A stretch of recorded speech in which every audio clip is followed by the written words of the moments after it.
ഇങ്ങോട്ട് നോക്കേണ്ട മനസ്സിലായി. ഇങ്ങോട്ട് നോക്കി, ഞാനിത് തൃശ്ശൂർ മെഡിക്കൽ കോളേജിൽ പോയപ്പോൾ കണ്ടൊരു കാഴ്ചയാണ്. ഞാനവിടെ കുറച്ച് സമയം അവിടെ സ്പെൻഡ് ചെയ്തിരുന്നു. കാരണം ആ സമയത്തിനുള്ളിൽ വെറും 5 മിനിറ്റ് കൊണ്ട് എത്രയോ ആംബുലൻസുകൾ ഇങ്ങനെ ചീറിപ്പാഞ്ഞ് വരികയാണ്. പൈസ ഉള്ളവനും ഇല്ലാത്തവനൊക്കെ ആയിട്ട് ഒരുപാട് ആളുകളിങ്ങനെ വരുന്നു. അപ്പം ഞാനിങ്ങനെ ആലോചിച്ചു, ഒരു 5 മിനിറ്റിൻ്റെ ഉള്ളിൽ ഇത്രയും ആംബുലൻസ് ഇങ്ങനെ വരുമ്പോൾ പല ഹോസ്പിറ്റലും, എത്രയോ ഹോസ്പിറ്റൽ നമ്മൾ കേരളത്തിൻ്റെ പുറത്തും എത്രയോ ഹോസ്പിറ്റലുകളുണ്ട്. ഇതുപോലെ ഇങ്ങനെ നമ്മൾ ആലോചിച്ച് നോക്കി, മിനിറ്റിന് എത്രയോ രോഗികളാണ്, എത്രയോ ആക്സിഡൻറ്റ്, പല തരത്തിലുള്ള രോഗങ്ങളുള്ള ആളുകളൊക്കെ ഇങ്ങനെ കയറി വരുന്നത്.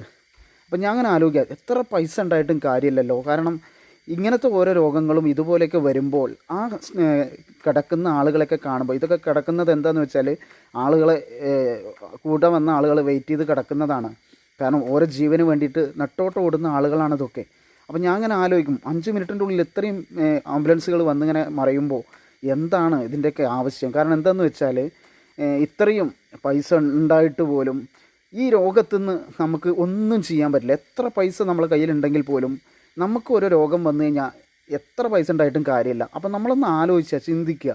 കാരണം ഇതൊക്കെ ഇങ്ങനെയൊക്കെ സംഭവിക്കുമ്പോൾ നമ്മൾ ബാക്കിലേക്കൊന്ന് നോക്കുക. കാരണം എത്രയോ പട്ടിണി കിടക്കുന്ന ആളുകളും എത്രയോ ജീവിക്കാൻ നിവൃത്തിയില്ലാത്ത ആളുകളൊക്കെ ഉണ്ട്. പക്ഷേ അവർക്ക് വേണ്ടിയിട്ടാണ് ഈ മെഡിക്കൽ കോളേജ് ഉള്ളത്. കാരണം പൈസ ഇല്ലാത്തവനാണ് കൂടുതൽ ഇങ്ങോട്ട് വരാറ്. പക്ഷേ ഉള്ളവരും പോകാറുണ്ട്. പക്ഷേ എങ്കിൽ പോലും നമ്മൾ ബാക്കിലേക്ക്, നമ്മളെക്കാട്ടിലും എത്രയോ കഷ്ടപ്പെടുന്ന ആളുകളുണ്ട്. അപ്പോൾ അവരെയൊക്കെ നല്ല രീതിയിൽ ഇതുപോലെ സഹായിക്കുക. കാരണം എത്രയോ ആളുകൾ പൈസക്ക് നെട്ടോട്ട് ഓടുന്നത് നമ്മളെ കൂടെ കാണാറുണ്ട്.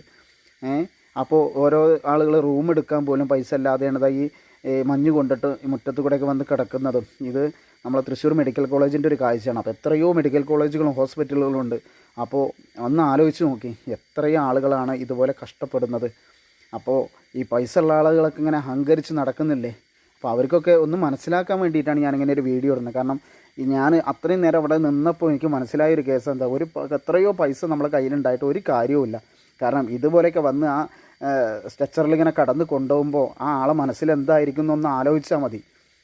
എത്ര ആലോചിച്ചാൽ മതി. അഹങ്കരിക്കണ്ട, ഒരിക്കലും അഹങ്കരിക്കരുത്. കാരണം ഇതുപോലെയൊക്കെ വന്നു കഴിഞ്ഞാൽ അവസ്ഥ